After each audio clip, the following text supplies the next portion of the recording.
अस्सलाम वालेकुम। आज हम बात करेंगे दुबई में नौकरी का फ्रॉड। जैसा कि आप लोग जानते हैं, बहुत सारे पाकिस्तान से लोग दुबई आने के ख्वाहिशमंद हैं, नौकरी ढूंढ रहे हैं, परेशान हैं और चाहते हैं किसी न किसी तरह मुल्क से बाहर आ जाएं और अपने ख़ानदानों की कफ़ालत करें। इसी चीज़ को देखते हुए दुबई में एक बहुत कॉमन और बहुत तेज़ी से फैलने वाला नौकरी का फ्रॉड शुरू हुआ है।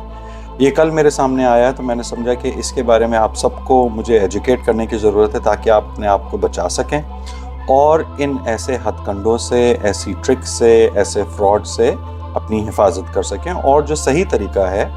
दुबई आने का उसको अपनाएं। तो अगर आप दुबई में नौकरी ढूंढ रहे हैं या पाकिस्तान से बाहर नौकरी ढूंढ रहे हैं, स्पेशली जीसीसी में नौकरी ढूंढ रहे हैं और आप चाहते हैं कि आपको पता चल जाए कि कौन आपके साथ नौकरी का झांसा दे के आपसे फ्रॉड कर सकता है, तो ये वीडियो आपके लिए खासी हेल्पफुल हो सकती है। तो ये शुरू होती है कहानी एक जाली जॉब ऑफर लेटर से।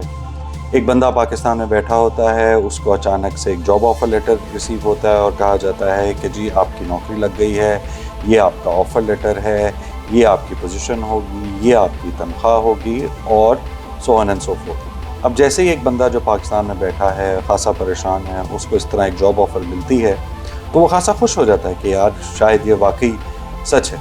तो अब जब वो जॉब ऑफ़र मिलता है तो उस जॉब ऑफ़र में सबसे पहली चीज़ जो लिखी होती है वो लिखा होता है कि जी जो आपका वीज़ा है उसके पैसे आप देंगे। हालांकि दुबई के गवर्नमेंट का ये कानून है या मिनिस्ट्री ऑफ ह्यूमन रिसोर्स का लॉ है कि अगर आप फॉरेन वर्कर हैं और दुबई में जॉब करते हैं तो जो आपका एम्प्लॉयर है वो आपसे किसी भी सूरत में नौकरी के पैसे, वीज़े के पैसे आपसे चार्ज नहीं कर सकता। बल्कि अगर उल्टा कोई ऐसा कर रहा है तो आप पे लाजिम है कि आप उसको रिपोर्ट करें और उसके बाद उसके ऊपर जो भी जायज़ फ़ाइन बनता है वो उस कंपनी को दिया जाता है। तो जैसे ही आपको ये ऑफ़र लेटर मिलता है, एक बंदा खुश हो जाता है। फिर उसके बाद जो ये एजेंट्स होते हैं या जो ये माफिया होता है वो आपको दूसरे डॉक्यूमेंटेड पेपर वर्क भेजता है, जैसे कि आपको एक लेबर कॉन्ट्रैक्ट भेज देगा, आपको उस पर साइन लेगा, आप उस पर साइन करेंगे और ये सारे प्रोसेस के अंदर वो जो अपनी ऑथेंटिसिटी है या अपना जो ट्रस्ट है वो आपके ऊपर बिठा रहे होते हैं और इंसान कह रहा होता है कि वाह वेरी गुड यार, ये तो मेरी पाकिस्तान में बैठे ही नौकरी लग गई।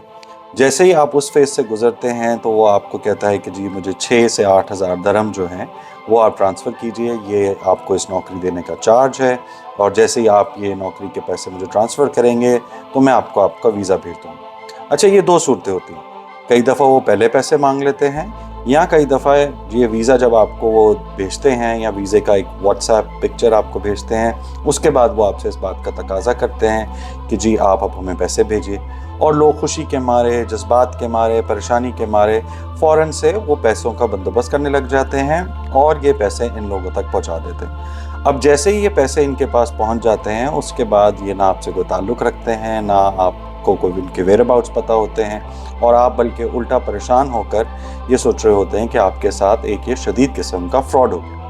अब समझने वाली बात यह है कि अगर पहली बात समझ लीजिए, दुबई में बैठे हुए आपकी जॉब बग़ैर किसी इंटरव्यू, बग़ैर किसी असेसमेंट के सबसे पहले तो हो ही नहीं सकती, आया वो ब्लू कॉलर जॉब हो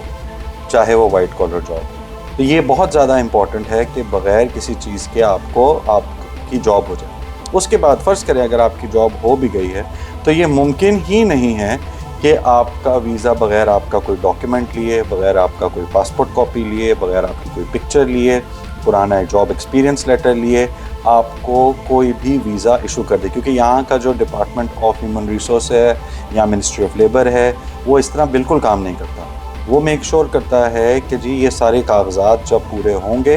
तभी आपको वीज़ा इशू होता है।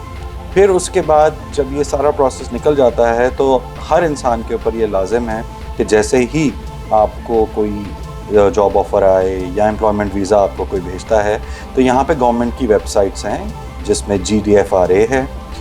मिनिस्ट्री ऑफ ह्यूमन रिसोर्सेज है,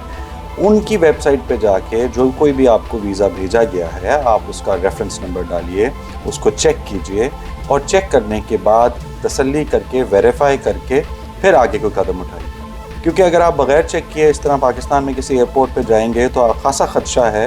कि वो आपको अरेस्ट कर लें या आपके ऊपर कोई लीगल केस हो जाए, क्योंकि ये सारी चीज़ें फ़्रॉड के ज़ुमरे में आती हैं। तो जैसे कि मैंने आपको बताया پلیز میک شور کریے کہ دبئی میں کوئی بھی امپلائر آپ سے ویزے کے پیسے چارج نہیں کر سکتا، نمبر 1۔ پاکستان میں بیٹھ کے یا انڈیا میں بیٹھ کے آپ کی نوکری بغیر کسی انٹرویو کے دیے یا بغیر کسی سکل کے نہیں ہو سکتی۔ آپ کو کسی ایجنٹ کو کسی قسم کا پیسہ دبئی میں نوکری کرانے کے لیے دینے کی قطعاً ضرورت نہیں ہے۔ تو دیٹس آل فار ناؤ۔ میں یہ سمجھتا تھا کہ یہ بہت ضروری انفارمیشن ہے، خاص طور پہ ان لوگوں کے لیے جو کہ دبئی میں نوکری ڈھونڈ رہے ہیں اور دبئی آنا چاہتے ہیں۔ تو پلیز ان سب چیزوں سے ہوشیار رہیے گا، اور if you like my channel, اور اگر آپ انٹرسٹڈ ہیں جاب ہنٹنگ میں، کریئر کاؤنسلنگ میں اور کریئر ریلیٹڈ ایڈوائز میں، don't forget to subscribe, like and share my channel. Thank you very much, take care, bye bye.